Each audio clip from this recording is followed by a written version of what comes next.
आप सबको ट्रांसफार्मर के बारे में बताने जा रहा हूँ।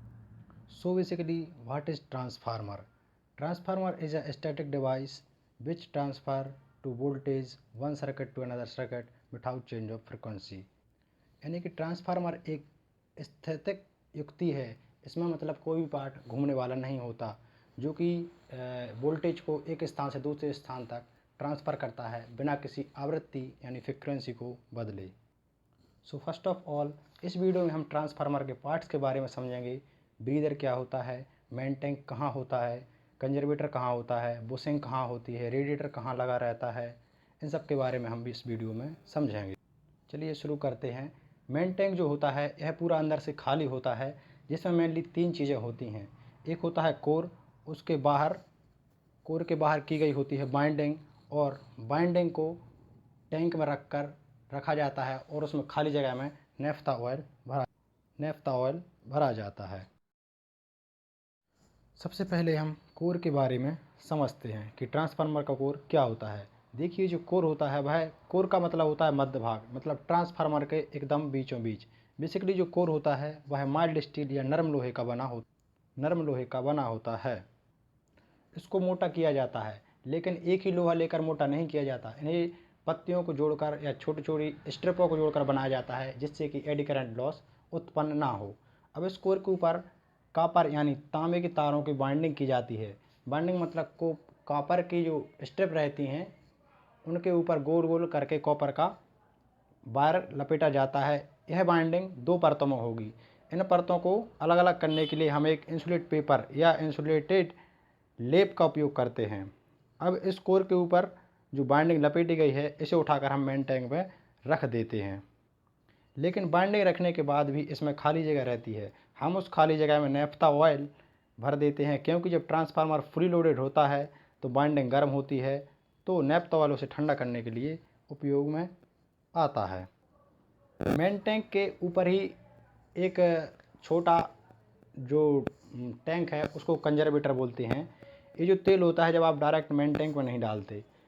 अब देखिए, जब ट्रांसफार्मर ज़्यादा हीट होने लगता है तो हम इसमें डबल टैंक यूज करते हैं।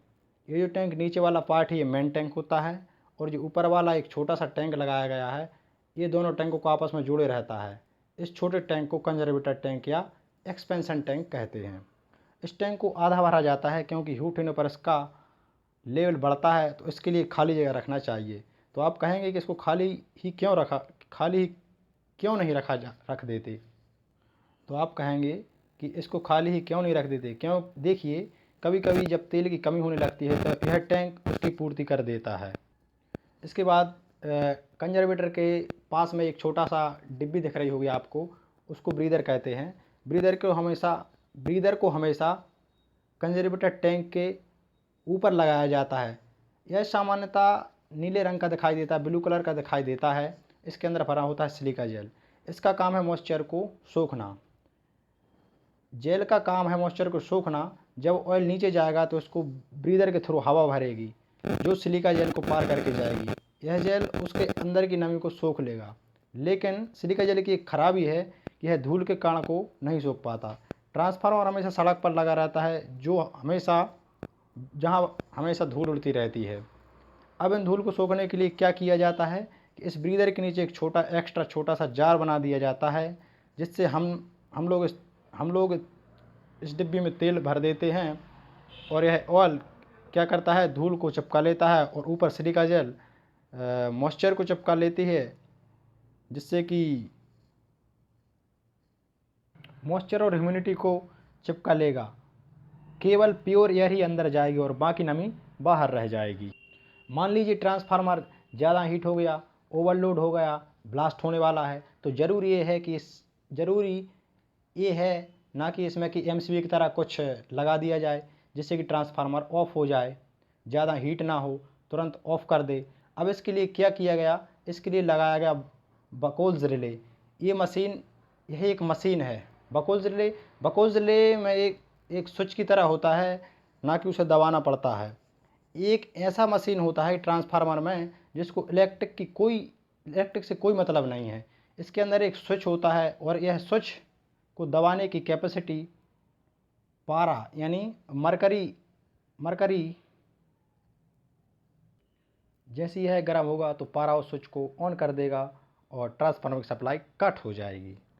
यह कंजर्वेटर व मेन टैंक के बीच में लगा होता है। हम कह सकते हैं कि बकोल्स रिले सेफ्टी के लिए है। कभी कभी बकोल्स रिले ख़राब हो जाती है तो फिर ट्रांसफार्मर की सप्लाई कट कैसे होगी। उसके लिए एक स्पेशल चीज़ लगाते हैं, जैसे हम लोग कहते हैं एक्सप्लोशन वेंट या एक्सप्लोशन बाल।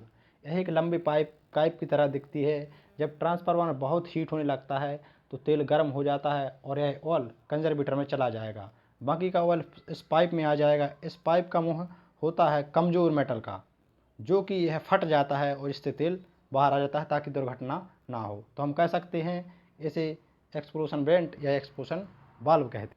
कूलिंग ट्यूब या रेडिएटर क्या होते हैं? आप ट्रांसफार्मर देखिए, जो साइड में निकला हुआ भाग जाली टाइप का ये वाला हिस्सा रेडिएटर, इसको हम कूलिंग ट्यूब कहते हैं। ये कूलिंग ट्यूब क्या होते हैं? ये छोटी छोटी नली के होते हैं, ये बहुत ज़्यादा होते हैं, ये आपस में जुड़े होते हैं और इनका कनेक्शन ऊपर से दिया जाता है। देखिए, जो मेन टैंक का ऑयल होता है वह गर्म होता है और गर्म होकर इन ट्यूब में जाने लगता है और धीरे धीरे नीचे गिरने लगता है। ये जो ट्यूब होते हैं नली नुमा होते हैं। जब बाहर की हवा लगती है तो यह ऑयल को ठंडा करके धीरे धीरे नीचे गिराते हैं टैंक में और ऑयल ठंडा होता रहता है।